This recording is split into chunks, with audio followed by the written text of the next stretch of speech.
ലൈംഗിക ശാസ്ത്രത്തിൽ അല്ലെങ്കിൽ സെക്സോളജിയിൽ തെറ്റായ ധാരണകൾ വെച്ച് പുലർത്തുന്ന ഒരുപാട് മേഖലകളുണ്ട്. എനിക്കൊന്ന് പുരുഷന്മാർക്ക് തെറ്റായ ധാരണ എന്ന് പറയുമ്പം ആദ്യത്തെ ഒരു വിഷയം എന്ന് പറയുന്നത് ലിംഗവലിപ്പം തന്നെയാണ്.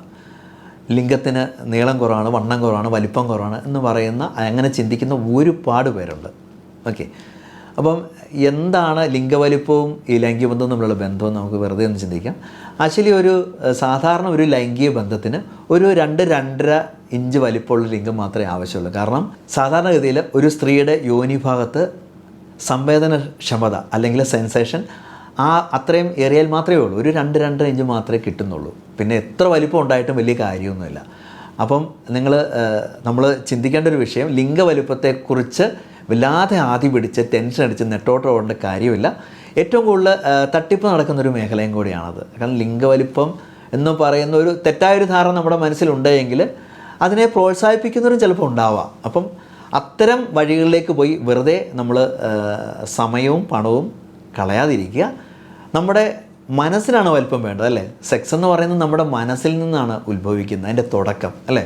മനസ്സിൻ്റെ വലിപ്പമാണ്. അതായത് വിശാലമായിട്ട് ആ ബന്ധത്തെ നമുക്ക് കാണാൻ പറ്റണം. സ്നേഹത്തിൽ അധിഷ്ഠിതമായ ഒരു ലൈംഗിക ബന്ധം ആണ് നമ്മൾ ചെയ്യുന്നതെങ്കിൽ ലിംഗവലിപ്പമല്ല, നമ്മുടെ മനസ്സിൻ്റെ വലിപ്പമാണ് നമ്മുടെ പാർട്ണർ ചിന്തിക്കുക, അല്ലേ? അല്ലാതെ ലിംഗവലിപ്പം കുറഞ്ഞു എന്നും പറഞ്ഞിട്ട് ഇവിടെ ഒരു ഡിവോഴ്സും നടക്കുന്നില്ല. ആരും ഒട്ട് പങ്കാളി ഇട്ടിട്ട് പോകുന്നുമില്ല. ലിംഗവലിപ്പത്തെ പറ്റിയുള്ള അനാവശ്യ ചിന്തകൾ പലപ്പോഴും ഗോസിപ്പുകളായിട്ടാണ് സാധാരണ നാട്ടിൻപുറത്ത് ഉണ്ടാവാറുള്ളത്. അങ്ങോട്ടും ഇങ്ങോട്ടും നമ്മൾ പരദൂഷണം പറയുന്ന പോലെ, അല്ലേ?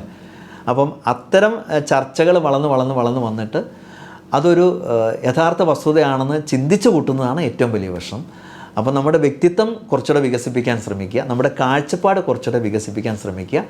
അങ്ങനെ ഒരു വിശാല ചിന്ത, വ്യക്തിത്വങ്ങൾ തമ്മിലുള്ള ഒരു സങ്കലനമാണ് ശരിക്കും ലൈംഗികത എന്ന് പറയുന്നത്. അത് 2 ശരീരങ്ങൾ മാത്രമല്ല, 2 മനസ്സുകൾ ചേർന്നിട്ടുള്ള ഒരു സങ്കലനമാണ്, അല്ലേ? അപ്പോൾ ഇതിൻ്റെ ഇടയ്ക്ക് ലിംഗത്തിൻ്റെ വലിപ്പമുണ്ടോ അല്ലെങ്കിൽ മറ്റ് അവയവത്തിൻ്റെ വലിപ്പക്കുറവ് ഇതൊക്കെയാണ് നമ്മൾ ഫോക്കസ് ചെയ്യുന്നതെങ്കിൽ എത്ര വലിയ ലിംഗം ഉണ്ടായിട്ട് എന്താണ് അവസ്ഥ? എന്താണ് കാര്യം? ഒരു കാര്യമില്ല. അപ്പം നമ്മൾ സ്നേഹിക്കുന്ന 2 വ്യക്തികൾ തമ്മിലുള്ള ആ ഒരു കൂടിച്ചേരൽ എന്ന് പറയുന്ന മനോഹരമായ ആ ലൈംഗിക ബന്ധം എന്ന് പറയുന്ന ആ അവസ്ഥയെ ആസ്വാദികരമാക്കണം എന്നാണ്. ഇത്തരം പൊട്ടത്തരങ്ങളെന്ന് തന്നെ പറയാം. ഇത്തരം പൊട്ടത്തരങ്ങളൊക്കെ മാറ്റി വെച്ചാൽ നമുക്ക് കുറച്ചുകൂടി കുറച്ചൊരു സ്വകാര്യ നിമിഷങ്ങളെ നമുക്ക് കുറച്ചുകൂടി ഒരു ഊഷ്മളമാക്കാനായിട്ട് പറ്റും.